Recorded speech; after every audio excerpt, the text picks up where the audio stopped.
আসসালামু আলাইকুম রহমতুল্লাহ। ভাই আপনার নামটা যেন কি? মোহাম্মদ মোহাম্মদ আনোয়ার হোসেন। আপনার বাসা কোথায়? বাসা টাঙ্গাইল। আপনার কি কি কষ্ট ছিল, কি কি সমস্যা ছিল বলেন তো দেখি। কষ্ট ছিল, বিষ ব্যথা, তারপরে দুদিন করতো। স্টক করছিলেন তাই না? হাত কি অবশ অবশ লাগতো? আবার হয়ে গেছিল, ভালো হয়েছে। এখন হলে হিজামা চিকিৎসা নেওয়াতে কি আলহামদুলিল্লাহ কমছে? আল্লাহর রহমতে খুব ভালো হয়েছে। ভালো হয়েছে তাই না?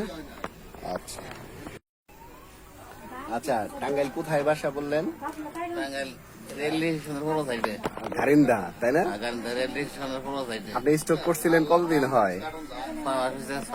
6 মাস হয়েছে তাই না? আপনার ঘাড়ে ব্যথা করতো? ঘাড়ে দিন করতো, ঝিমঝিম করতো। এখন সেই ঝিমঝিম আছে না? দিন নাই। এই হিজামা চিকিৎসায় ঝিমঝিম ছেড়ে গেছে তাই না? আচ্ছা, হাত তো অবশ অবশ লাগতো, এই অবস্থা কি ভালো হয়েছে? পচা রক্ত বের হয়ে যাওয়ার পরে অবস্থা কমছে। এটা আপনার কততম হিজামা? 3য়তম তাই না? এটার পরে আরো একটা হিজামা আছে তাই না? তো আমাদের আনোয়ার ভাই তাই না? আনোয়ার ভাইয়ের জন্য সবাই দোয়া করবেন, আল্লাহ যেন ওনাকে ভালো করেন।